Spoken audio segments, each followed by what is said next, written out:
श्रीगणेशाय नमः। अथ श्री लघु विष्णु सहस्रनाम स्तोत्र। अलम नाम सहस्रेण केशवोऽर्जुनमब्रवीत्, शृणु मे पार्थ नामानि यश्चतुष्यामि सर्वदा।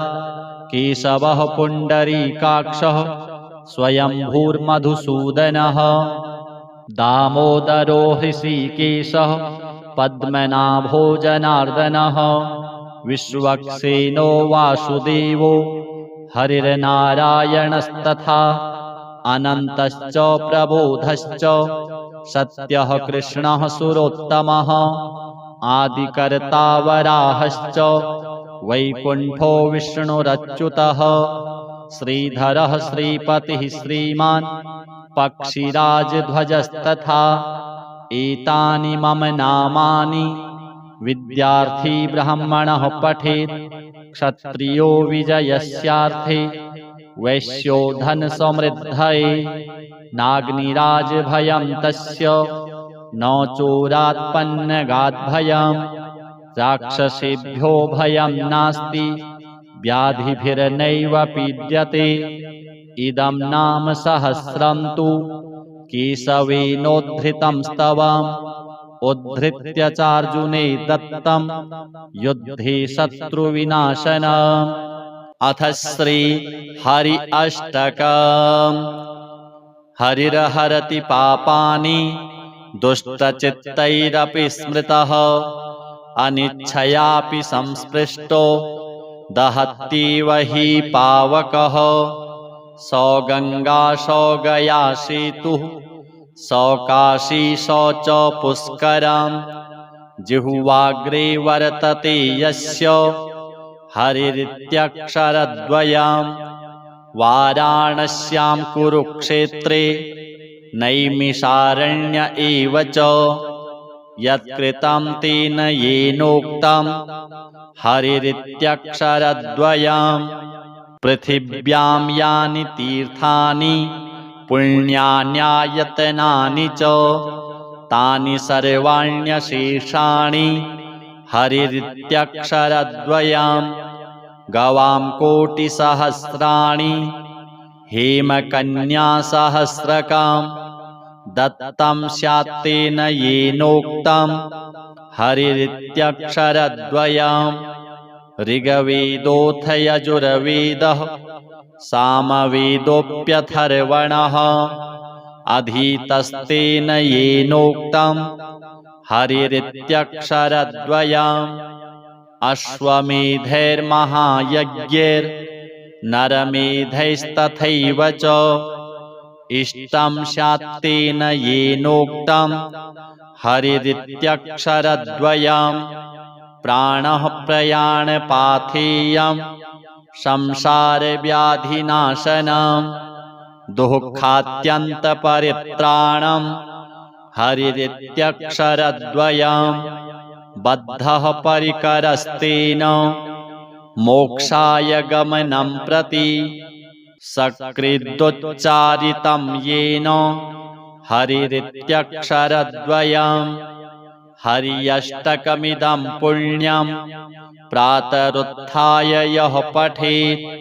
आयुष्यं बलमारोग्यं यशो वृद्धिः श्रियावहम्। प्रह्लादेन कृतं स्तोत्रं दुःखसागरशोषणं। यः पठेत् स नरो याति तद्विष्णोः परमं पदम्। श्रीहरिदेवार्पणमस्तु। अथ श्री लघु विष्णु सहस्रनाम स्तोत्र।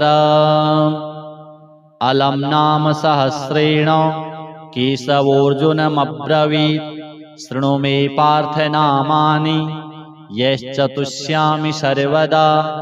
केशवः पुण्डरीकाक्षः स्वयंभूर्मधुसूदनः, दामोदरो हृषीकेशः पद्मनाभो जनार्दनः।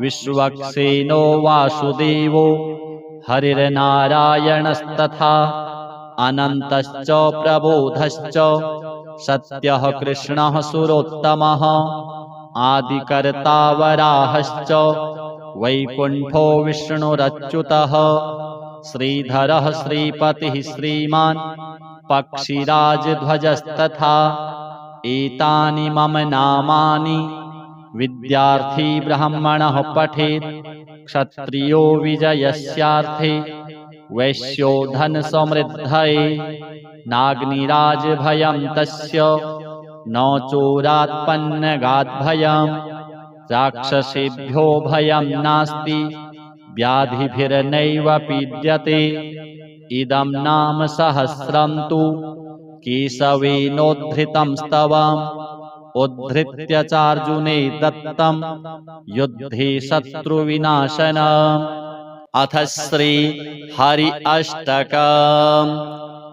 हरिर्हरति पापानि दुष्टचित्तैरपि स्मृतः अनिच्छयापि संस्पृष्टो दहत्येव हि पावकः सौ गंगा सौ गया सेतुः सौ काशी सौ च पुष्करम् जिह्वाग्रे वर्तते यस्य हरिरित्यक्षरद्वयम् वाराणस्यां कुरुक्षेत्रे नैमिषारण्य एव च यत्कृतं तेन येनोक्तं हरिरित्यक्षरद्वयम् पृथिव्यां यानि तीर्थानि पुण्यान्यायतनानि च तानि सर्वाण्यशेषाणि हरिरित्यक्षरद्वयम् गवां कोटिसहस्राणि हेमकन्यासहस्रकम् दत्तं स्यात्तेन येनोक्तं हरिरित्यक्षरद्वयम् ऋग्वेदोऽथ यजुर्वेदः सामवेदोऽप्यथर्वणः अधीतस्तेन येनोक्तं हरिरित्यक्षरद्वयम् अश्वमेधैर्महायज्ञैर्नरमेधैस्तथैव च इष्टं स्यात्तेन येनोक्तं हरिरित्यक्षरद्वयम् प्राणः प्रयाणपाथेयं संसारव्याधिनाशनं दुःखात्यन्तपरित्राणं हरिरित्यक्षरद्वयम् बद्धः परिकरस्तेन मोक्षाय गमनं प्रति सकृदुच्चारितं येन हरिरित्यक्षरद्वयम् हर्यष्टकमिदं पुण्यं प्रातरुत्थाय यः पठेत् आयुष्यं बलमारोग्यं यशो वृद्धिः श्रियावहम् प्रह्लादेन कृतं स्तोत्रं दुःखसागरशोषणं यः पठेत् स नरो याति तद्विष्णोः परमं पदम्। श्रीहरिदेवार्पणमस्तु। अथ श्री लघु विष्णु सहस्रनाम स्तोत्रम्। अलम नाम सहस्रेण केशवोऽर्जुनमब्रवीत् शृणु मे पार्थनामानि यश्चतुष्यामि सर्वदा केशवः पुण्डरीकाक्षः स्वयंभूर्मधुसूदनः दामोदरो हृषीकेशः पद्मनाभो जनार्दनः विश्वक्सेनो वासुदेवो हरिर्नारायणस्तथा अनन्तश्च प्रबोधश्च सत्यः कृष्णः सुरोत्तमः आदिकर्ता वराहश्च वैकुण्ठो विष्णुरच्युतः श्रीधरः श्रीपतिः श्रीमान् पक्षिराजध्वजस्तथा एतानि मम नामानि विद्यार्थी ब्राह्मणः पठेत् क्षत्रियो विजयस्यार्थे वैश्यो धनसमृद्धये नाग्निराजभयं तस्य न चोरात्पन्नगाद्भयम् राक्षसेभ्यो भयं नास्ति व्याधिभिर्नैव पीड्यते इदं नाम सहस्रं तु केशवेनोद्धृतं स्तवम् उद्धृत्य चार्जुने दत्तं युद्धे शत्रुविनाशनम्। अथ श्री हरि अष्टकम्। हरिर्हरति पापानि दुष्टचित्तैरपि स्मृतः अनिच्छयापि संस्पृष्टो दहत्येव हि पावकः। सौ गंगा सौ गया सेतुः सौ काशी सौ च पुष्करम् जिह्वाग्रे वर्तते यस्य हरिरित्यक्षरद्वयम्।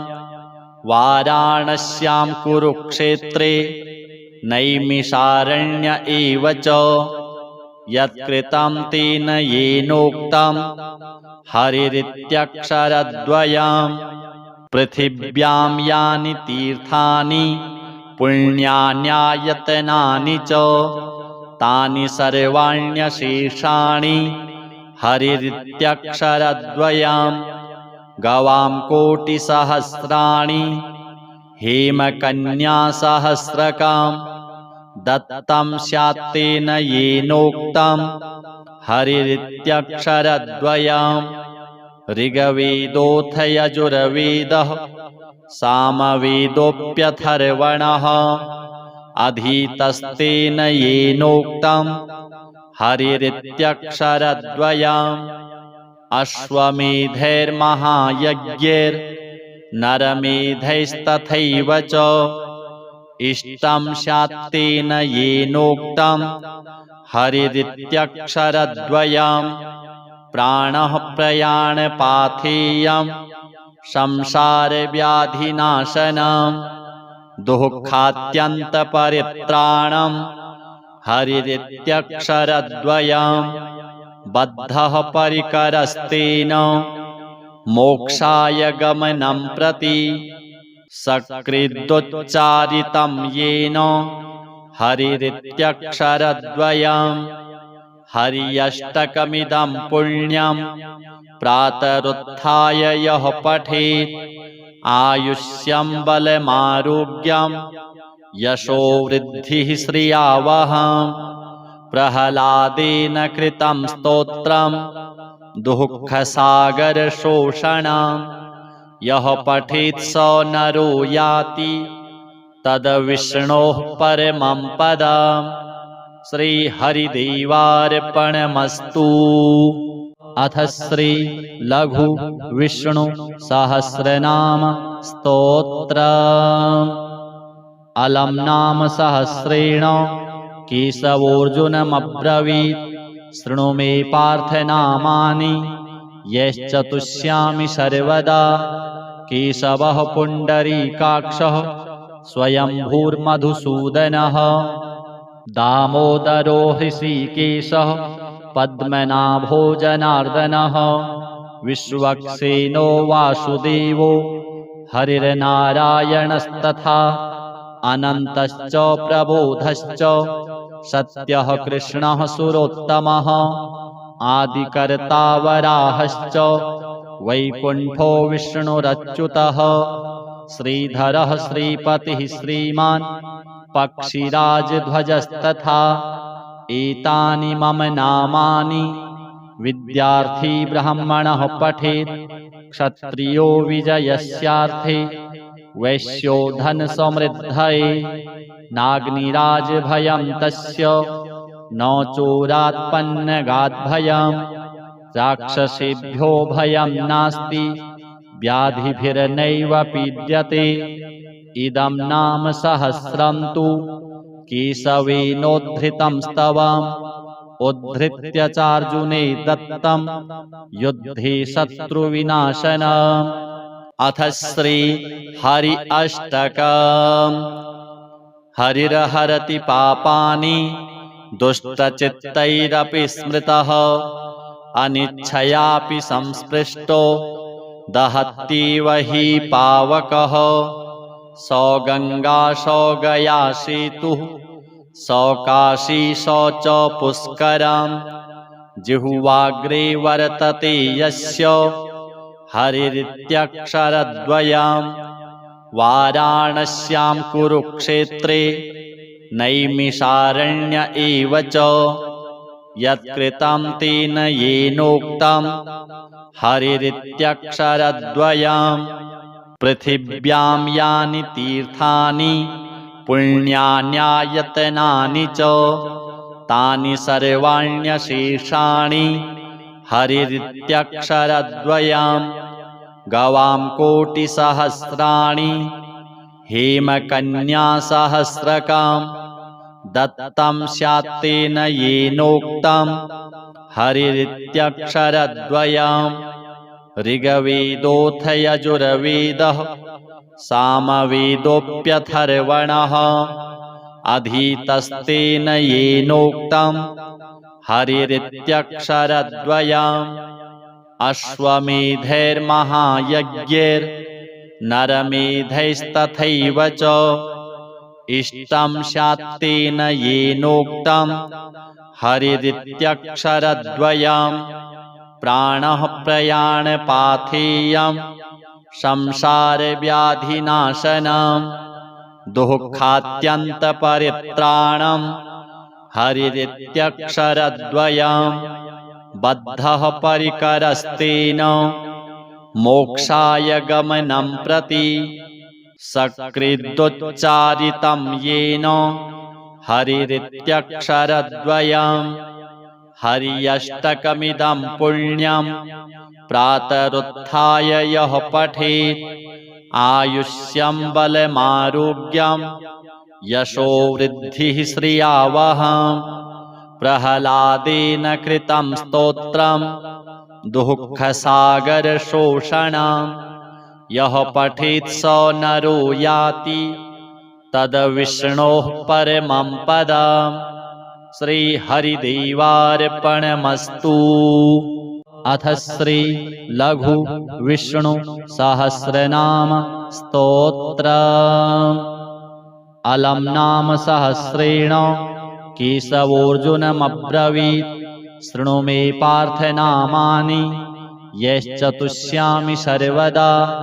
केशवः पुण्डरीकाक्षः स्वयंभूर्मधुसूदनः दामोदरो हृषीकेशः पद्मनाभो जनार्दनः विश्वक्सेनो वासुदेवो हरिर्नारायणस्तथा अनन्तश्च प्रबोधश्च सत्यः कृष्णः सुरोत्तमः आदिकर्ता वराहश्च वैकुण्ठो विष्णुरच्युतः श्रीधरः श्रीपतिः श्रीमान् पक्षिराजध्वजस्तथा एतानि मम नामानि विद्यार्थी ब्राह्मणः पठेत् क्षत्रियो विजयस्यार्थे वैश्यो धनसमृद्धये नाग्निराजभयं तस्य न चोरात्पन्नगाद्भयं राक्षसेभ्यो भयं नास्ति व्याधिभिर्नैव पीड्यते।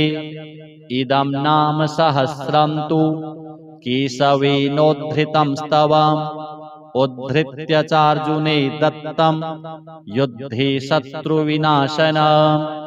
अथ श्री हरि अष्टकम्।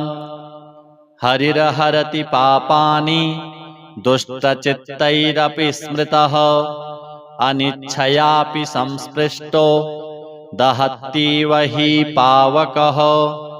सौ गंगा सौ गया सेतुः सौ काशी सौ च पुष्करम् जिह्वाग्रे वर्तते यस्य हरिरित्यक्षरद्वयम्।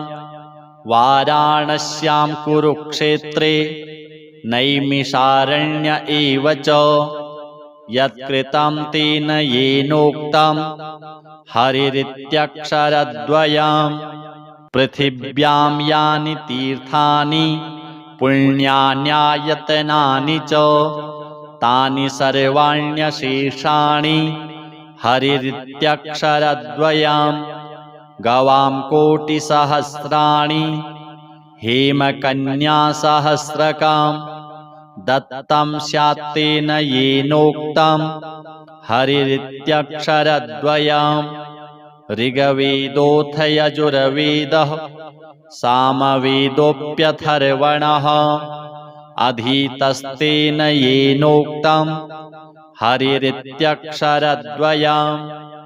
अश्वमेधैर्महायज्ञैर्नरमेधैस्तथैव च इष्टं स्यात्तेन येनोक्तं हरिरित्यक्षरद्वयम् प्राणः प्रयाणपाथेयं संसारव्याधिनाशनम् दुःखात्यन्तपरित्राणम् हरिरित्यक्षरद्वयम् बद्धः परिकरस्तेन मोक्षाय गमनं प्रति सकृदुच्चारितं येन हरिरित्यक्षरद्वयम् हर्यष्टकमिदं पुण्यं प्रातरुत्थाय यः पठेत् आयुष्यं बलमारोग्यं यशो वृद्धिः श्रियावहम् प्रह्लादेन कृतं स्तोत्रं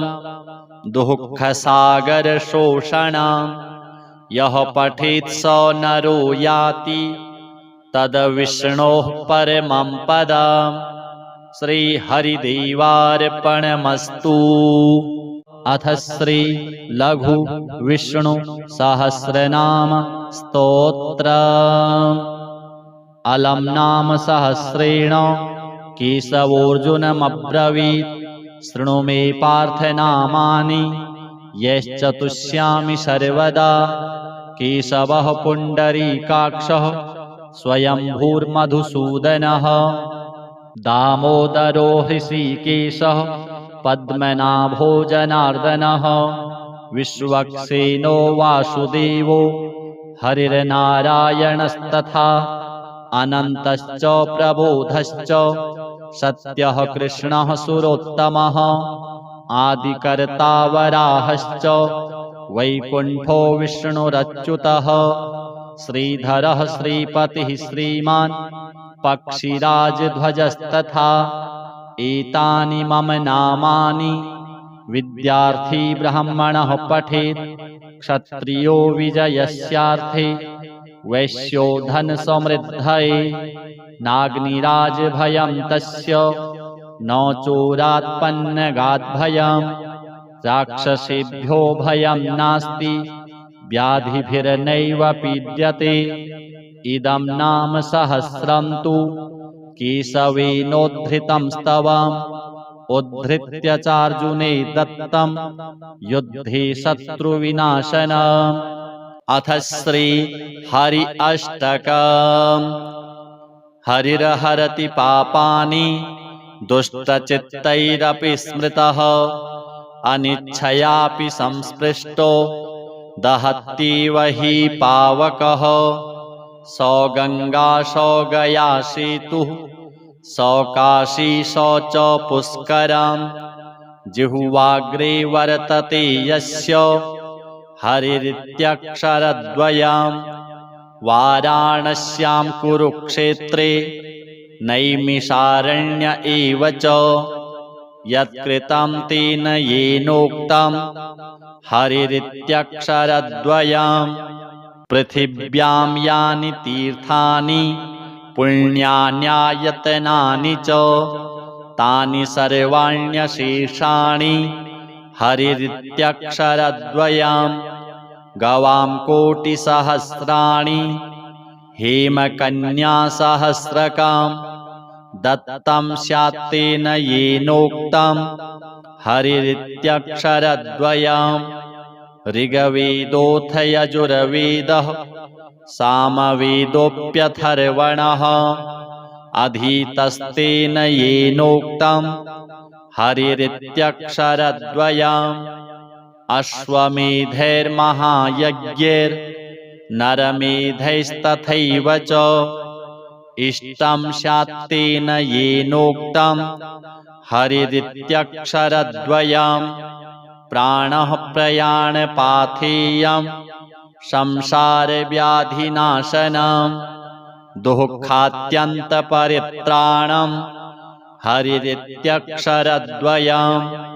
बद्धः परिकरस्तेन मोक्षाय गमनं प्रति सकृदुच्चारितं येन हरिरित्यक्षरद्वयम् हर्यष्टकमिदं पुण्यं प्रातरुत्थाय यः पठेत् आयुष्यं बलमारोग्यं यशो वृद्धिः श्रियावहम्। प्रह्लादेन कृतं स्तोत्रं दुःखसागरशोषणं यः पठेत् स नरो याति तद्विष्णोः परमं पदम्। श्रीहरिदेवार्पणमस्तु। अथ श्री लघु विष्णु सहस्रनाम स्तोत्रम्। अलम् नाम सहस्रेण केशवोऽर्जुनमब्रवीत् शृणु मे पार्थ नामानि यश्चतुष्यामि सर्वदा। केशवः पुण्डरीकाक्षः स्वयंभूर्मधुसूदनः दामोदरो हृषीकेशः पद्मनाभो जनार्दनः विश्वक्सेनो वासुदेवो हरिर्नारायणस्तथा अनन्तश्च प्रबोधश्च सत्यः कृष्णः सुरोत्तमः आदिकर्ता वराहश्च वैकुण्ठो विष्णुरच्युतः श्रीधरः श्रीपतिः श्रीमान् पक्षिराजध्वजस्तथा एतानि मम नामानि विद्यार्थी ब्राह्मणः पठेत् क्षत्रियो विजयस्यार्थे वैश्यो धनसमृद्धये नाग्निराजभयं तस्य न चोरात्पन्नगाद्भयम् राक्षसेभ्यो भयं नास्ति व्याधिभिर्नैव पीड्यते। इदं नाम सहस्रं तु केशवेनोद्धृतं स्तवम् उद्धृत्य चार्जुने दत्तं युद्धे शत्रुविनाशनम्। अथ श्री हरि अष्टकम्। हरिर्हरति पापानि दुष्टचित्तैरपि स्मृतः अनिच्छयापि संस्पृष्टो दहत्येव हि पावकः। सौ गंगा सौ गया सेतुः सौ काशी सौ च पुष्करम् जिह्वाग्रे वर्तते यस्य हरिरित्यक्षरद्वयम्। वाराणस्यां कुरुक्षेत्रे नैमिषारण्य एव च यत्कृतं तेन येनोक्तं हरिरित्यक्षरद्वयम्। पृथिव्यां यानि तीर्थानि पुण्यान्यायतनानि च तानि सर्वाण्यशेषाणि हरिरित्यक्षरद्वयम्। गवां कोटिसहस्राणि हेमकन्यासहस्रकं दत्तं स्यात्तेन येनोक्तं हरिरित्यक्षरद्वयम्। ऋग्वेदोऽथ यजुर्वेदः सामवेदोऽप्यथर्वणः अधीतस्तेन येनोक्तं हरिरित्यक्षरद्वयम्। अश्वमेधैर्महायज्ञैर्नरमेधैस्तथैव च इष्टं स्यात्तेन येनोक्तं हरिरित्यक्षरद्वयम्। प्राणः प्रयाणपाथेयं संसारव्याधिनाशनं दुःखात्यन्तपरित्राणं हरिरित्यक्षरद्वयम्। बद्धः परिकरस्तेन मोक्षाय गमनं प्रति सकृदुच्चारितं येन हरिरित्यक्षरद्वयम्। हर्यष्टकमिदं पुण्यं प्रातरुत्थाय यः पठेत् आयुष्यं बलमारोग्यं यशो वृद्धिः श्रियावहम्। प्रह्लादेन कृतं स्तोत्रं दुःखसागरशोषणं यः पठेत् स नरो याति तद्विष्णोः परमं पदम्। श्रीहरिदेवार्पणमस्तु। अथ श्री लघु विष्णु सहस्रनाम स्तोत्रम्। अलम् नाम सहस्रेण केशवोऽर्जुनमब्रवीत्। शृणु मे पार्थ नामानि यश्च तुष्यामि सर्वदा। केशवः पुण्डरीकाक्षः स्वयंभूर्मधुसूदनः। दामोदरो हृषीकेशः पद्मनाभो जनार्दनः। विश्वक्सेनो वासुदेवो हरिर्नारायणस्तथा। अनन्तश्च प्रबोधश्च सत्यः कृष्णः सुरोत्तमः। आदिकर्ता वराहश्च वैकुण्ठो विष्णुरच्युतः। श्रीधरः श्रीपतिः श्रीमान् पक्षिराजध्वजस्तथा। एतानि मम नामानि विद्यार्थी ब्राह्मणः पठेत्। क्षत्रियो विजयस्यार्थे वैश्यो धनसमृद्धये। नाग्निराजभयं तस्य न चोरात्पन्नगाद्भयम्। राक्षसेभ्यो भयं नास्ति व्याधिभिर्नैव पीड्यते। इदं नाम सहस्रं तु केशवेनोद्धृतं स्तवम्। उद्धृत्य चार्जुने दत्तं युद्धे शत्रुविनाशनम्। अथ श्री हरि अष्टकम्। हरिर्हरति पापानि दुष्टचित्तैरपि स्मृतः। अनिच्छयापि संस्पृष्टो दहत्येव हि पावकः। सौ गंगा सौ गया सेतुः सौ काशी सौ च पुष्करम्। जिह्वाग्रे वर्तते यस्य हरिरित्यक्षरद्वयम्। वाराणस्यां कुरुक्षेत्रे नैमिषारण्य एव च। यत्कृतं तेन येनोक्तं हरिरित्यक्षरद्वयम्। पृथिव्यां यानि तीर्थानि पुण्यान्यायतनानि च तानि सर्वाण्यशेषाणि हरिरित्यक्षरद्वयम्। गवां कोटिसहस्राणि हेमकन्यासहस्रकम्। दत्तं स्यात्तेन येनोक्तं हरिरित्यक्षरद्वयम्। ऋग्वेदोऽथ यजुर्वेदः सामवेदोऽप्यथर्वणः। अधीतस्तेन येनोक्तं हरिरित्यक्षरद्वयम्। अश्वमेधैर्महायज्ञैर्नरमेधैस्तथैव च। इष्टं स्यात्तेन येनोक्तं हरिरित्यक्षरद्वयम्। प्राणः प्रयाणपाथेयं संसारव्याधिनाशनम्। दुःखात्यन्तपरित्राणं हरिरित्यक्षरद्वयम्। बद्धः परिकरस्तेन मोक्षाय गमनं प्रति। सकृदुच्चारितं येन हरिरित्यक्षरद्वयम्। हर्यष्टकमिदं पुण्यं प्रातरुत्थाय यः पठेत्। आयुष्यं बलमारोग्यं यशो वृद्धिः श्रियावहम्। प्रह्लादेन कृतं स्तोत्रं दुःखसागरशोषणम्। यः पठेत् स नरो याति तद्विष्णोः परमं पदम्। श्रीहरिदेवार्पणमस्तु। अथ श्री लघु विष्णु सहस्रनाम स्तोत्रम्। अलम् नाम सहस्रेण केशवोऽर्जुनमब्रवीत्। शृणु मे पार्थ नामानि यश्च तुष्यामि सर्वदा।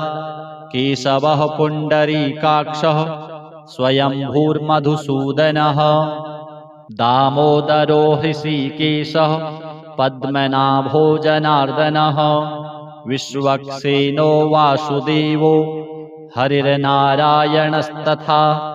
अनन्तश्च प्रबोधश्च सत्यः कृष्णः सुरोत्तमः।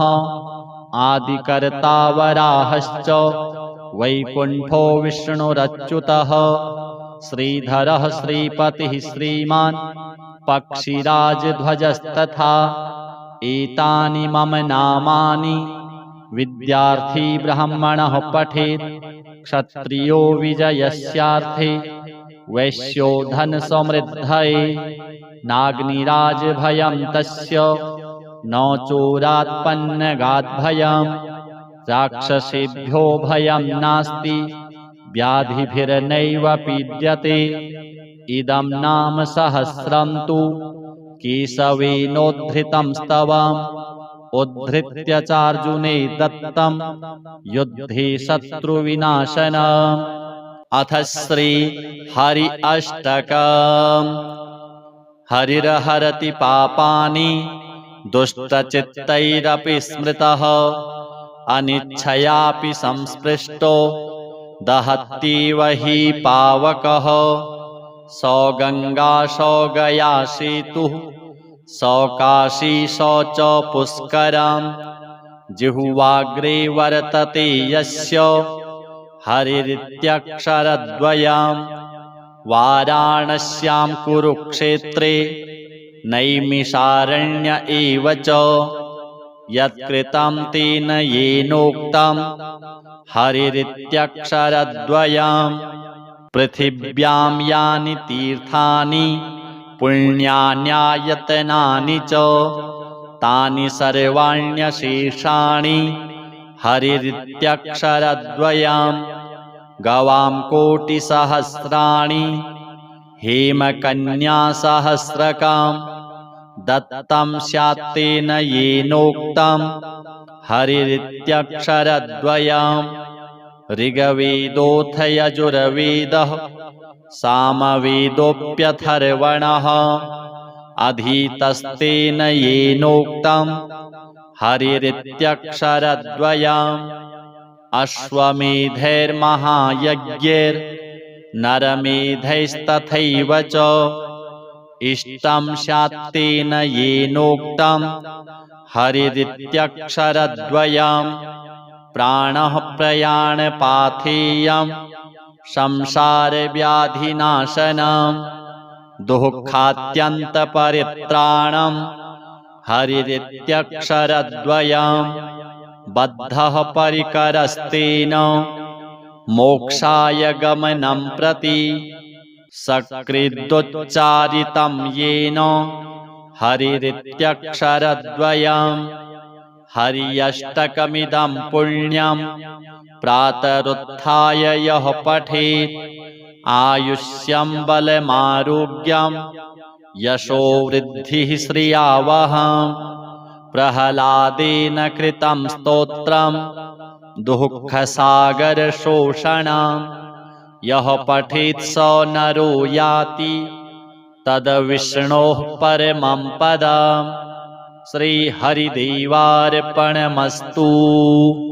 अथ श्री लघु विष्णु सहस्रनाम स्तोत्रम्। अलम नाम सहस्रेण केशवोऽर्जुनमब्रवीत् शृणु मे पार्थनामानि यश्चतुष्यामि सर्वदा।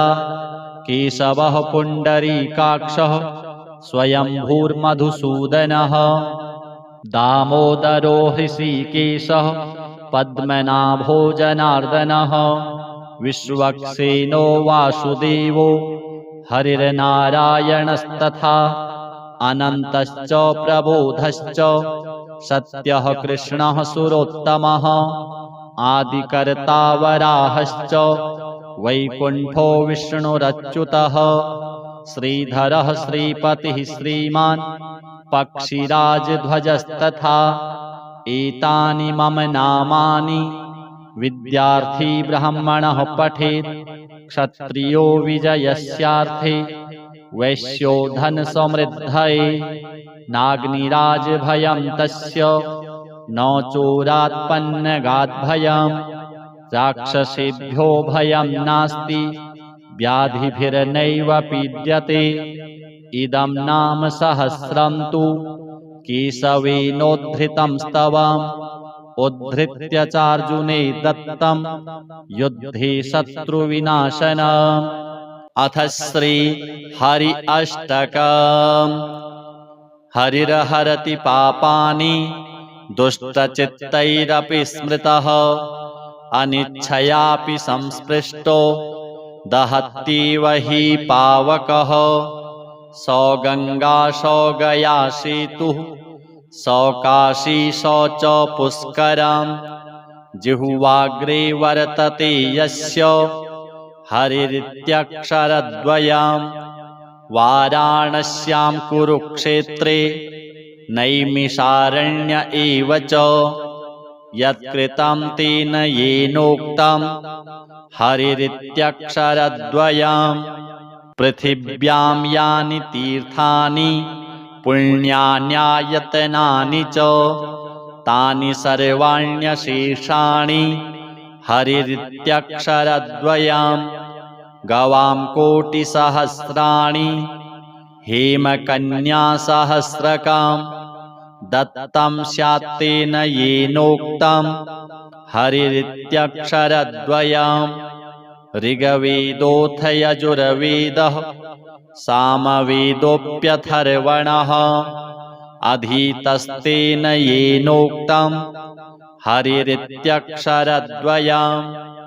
अश्वमेधैर्महायज्ञैर्नरमेधैस्तथैव च इष्टं स्यात्तेन येनोक्तं हरिरित्यक्षरद्वयम्। प्राणः प्रयाणपाथेयं संसारव्याधिनाशनम् दुःखात्यन्तपरित्राणं हरिरित्यक्षरद्वयम्। बद्धः परिकरस्तेन मोक्षाय गमनं प्रति सकृदुच्चारितं येन हरिरित्यक्षरद्वयम्। हर्यष्टकमिदं पुण्यं प्रातरुत्थाय यः पठेत् आयुष्यं बलमारोग्यं यशो वृद्धिः श्रियावहम्। प्रह्लादेन कृतं स्तोत्रं दुःखसागरशोषणं यः पठेत् स नरो याति तद्विष्णोः परमं पदम्। श्रीहरिदेवार्पणमस्तु। अथ श्री लघु विष्णु सहस्रनाम स्तोत्रम्। अलम नाम सहस्रेण केशवोऽर्जुनमब्रवीत् शृणु मे पार्थ नामानि यश्चतुष्यामि सर्वदा।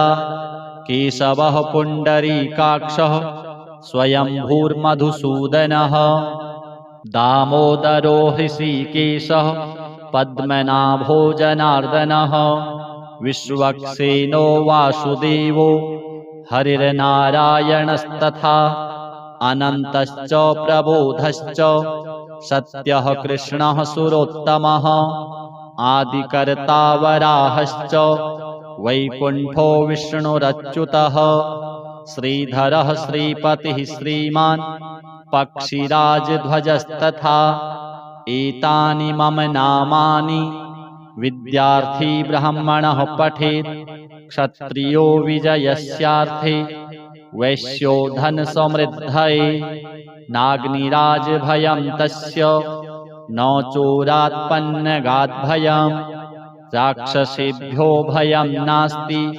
व्याधिभिर्नैव पीड्यते। इदं नाम सहस्रं तु केशवेनोद्धृतं स्तवम् उद्धृत्य चार्जुने दत्तं युद्धे शत्रुविनाशनम्। अथ श्री हरि अष्टकम्। हरिर्हरति पापानि दुष्टचित्तैरपि स्मृतः अनिच्छयापि संस्पृष्टो दहत्येव हि पावकः। सौ गंगा सौ गया सेतुः सौ काशी सौ च पुष्करम्। जिह्वाग्रे वर्तते यस्य हरिरित्यक्षरद्वयम्।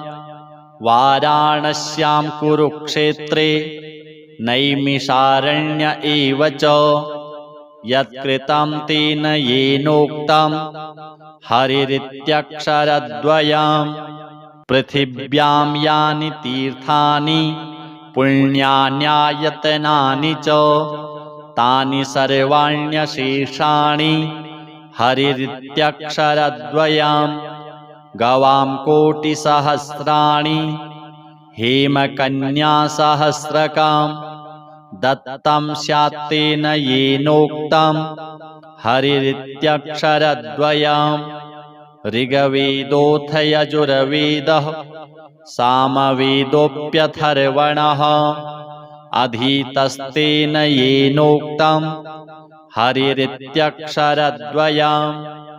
अश्वमेधैर्महायज्ञैर्नरमेधैस्तथैव च इष्टं स्यात्तेन येनोक्तं हरिरित्यक्षरद्वयम् प्राणः प्रयाणपाथेयं संसारव्याधिनाशनं